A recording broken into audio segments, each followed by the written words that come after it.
Super Bowl, two black quarterbacks. How does that make you feel, brother?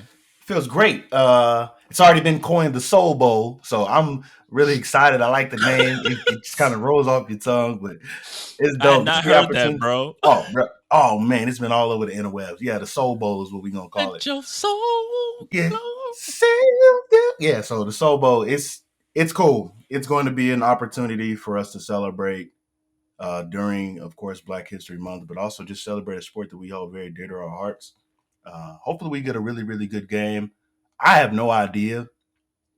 I had no idea going into this, going into this postseason, how this could play out in terms of many firsts that could happen or and things like that. But this is a pretty cool nod to just the trajectory of the NFL quarterback and what that could look like in just a short few years. It's an awesome opportunity just for us to embrace something new and to continue to allow just the cream of the cream of the crop and the best players to rise to the top. So The evolution of the quarterback position in general, where we see a lot of the time short leash on black quarterbacks or um, narratives put on quarterbacks, even coming out of the draft, where a lot of, I won't say a lot, but there were some draft people that said Lamar Jackson wasn't a quarterback.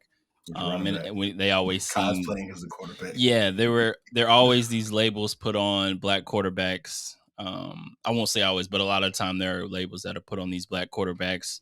Very Um, athletic. Doesn't yeah, process the field that well, yeah. but wow, he's fast.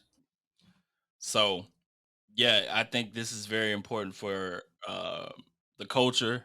Very important um, for like quarterbacks that are coming into the league, black quarterbacks, in future years, 10 years down the road, 20 years down the road. I, Um, I think on top of that, Deontay, I think it's a beautiful thing because it makes people hella uncomfortable to talk about it and to even acknowledge why they're uncomfortable with watching this. I think it's funny as hell. I think it's hilarious.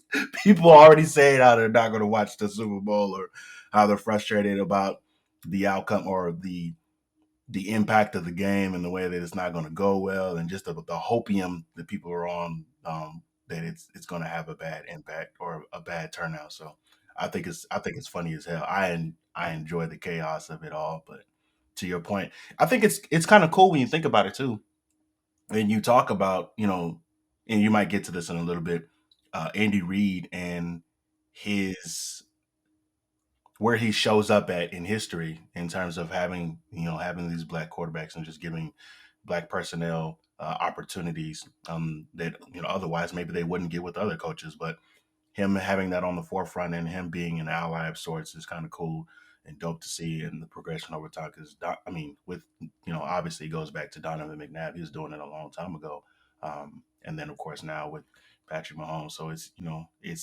it's a very dope thing to see and play out. It's also just yeah, very, for me, it's very hilarious just to see how yeah. people are uncomfortable about it. Very hilarious.